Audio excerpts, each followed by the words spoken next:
Portanto, o que nós temos é um livro que não foi escrito por Jesus.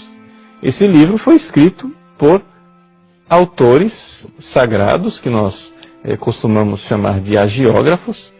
Por exemplo, o primeiro livro que está aqui, a tradição diz que foi escrito por Mateus. Katamapaion é o primeiro evangelho. O segundo evangelho foi escrito por Marcos. Katamarkon, segundo Marcos. O terceiro, escrito por Lucas. Katalukan. O quarto, e assim por diante, né? Ioannem, e aí vai até os 27 livros, até chegarmos no Apocalipse. Pergunta: quem disse que esses 27 livros são os livros inspirados por Deus? Jesus não foi, porque não tinha nenhum escrito quando Jesus estava aqui nesse mundo. Ok? Quem foi que disse? Ah, não, isso foi uma inspiração divina, não foi nenhuma autoridade humana quem definiu esses 27 livros. Essa é a resposta que os protestantes dão. Não foi nenhuma autoridade humana, foi a inspiração divina. Sim, mas a inspiração divina inspirou quem? Quem? As pedras, as flores do campo, as árvores, os chimpanzés da África? A inspiração divina inspirou quem? Ah, foi uma unanimidade. Não é a verdade histórica. O pastor Silas Malafaia, me desculpe, o senhor perde até um pouco assim a moderação e diz: porque quando o povo descobrir a palavra... Bom, o povo tem acesso à palavra. As Bíblias estão aí nas bibliotecas, nas livrarias, quase toda casa tem uma Bíblia. O povo não precisa descobrir a Bíblia. O que o povo precisaria descobrir é a história da Bíblia, e é isso que está escondido do povo. O que o povo precisa descobrir é que a Bíblia não caiu do céu de paraquedas. Como foi que apareceram esses 27 livros? Quem fez essa lista? Foi uma batalha das mais encaniçadas durante séculos. Nos primeiros séculos da igreja, havia os gnósticos, que queriam introduzir muito mais do que esses 27 livros. Queriam colocar, por exemplo, qual é o grande trunfo do Dan Brown no seu Código da Vinci? É que ele está escandalizando as pessoas. Por quê? Imagina, havia outros evangelhos. Havia o evangelho de Maria Madalena. E a Igreja Católica jogou fora. Vejam, sim. E daí? Nós católicos sabemos disso há 2000 anos. É evidente que havia muito mais evangelhos do que esses 4 que estão aqui. Havia o evangelho de Maria Madalena, o evangelho de Tiago, os evangelhos da infância. Havia o evangelho caroprocraciano de São Marcos. Havia tantos outros evangelhos. Outras epístolas, como a epístola de Barnabé, outros atos dos apóstolos, não é? E não entraram na Bíblia. Mas não entraram na Bíblia por quê?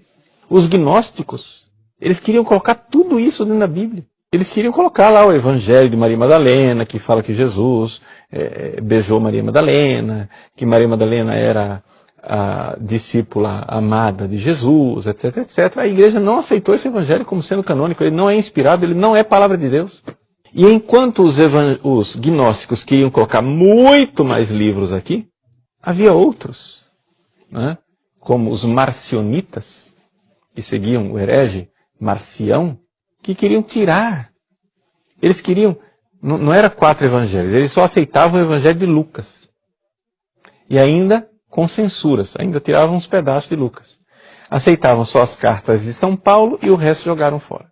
Antes que a Bíblia existisse, havia a tradição. Por exemplo, o próprio São Paulo, vamos pegar aqui uma Bíblia em português para facilitar a nossa vida, não é? São Paulo, vamos pegar a carta de São Paulo aos Coríntios, que, segundo os estudos exegéticos mais recentes, não é?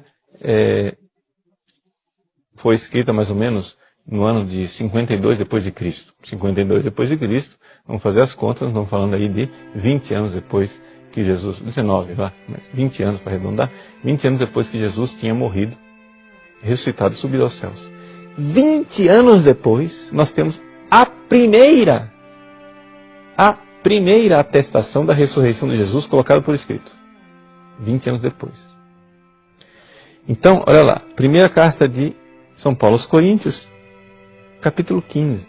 Ele diz assim: irmãos, quero lembrar-vos o evangelho que vos anunciei e que recebestes, no qual estáis firmes. Pois nele sois salvos, se os estáis guardando, tal qual ele vos foi anunciado. A menos que tenhais abraçado a fé em vão.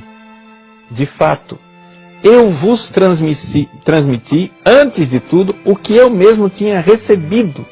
Eu vos transmiti. Isso é tradição. O que eu tinha recebido. E aí ele começa a falar. A saber, que Cristo morreu pelos nossos pecados, segundo as Escrituras, foi sepultado e ao terceiro dia foi ressuscitado, segundo as Escrituras. E é interessante essa menção de segundo as Escrituras.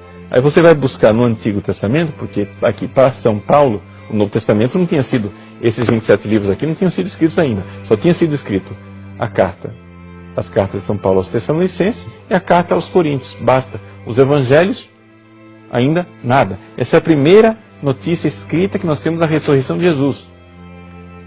E é interessante que São Paulo então cita as Escrituras como sendo as Escrituras judaicas, aquelas do Antigo Testamento, e diz assim: Jesus ressuscitou dos mortos segundo as Escrituras. Mas você vai lá procurar no Antigo Testamento, você não encontra nenhuma referência de ressurreição do Messias segundo as Escrituras.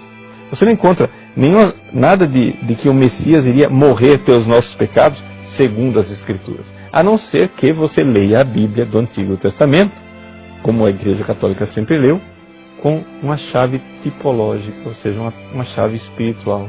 Mas isso é só uma pequena dica para você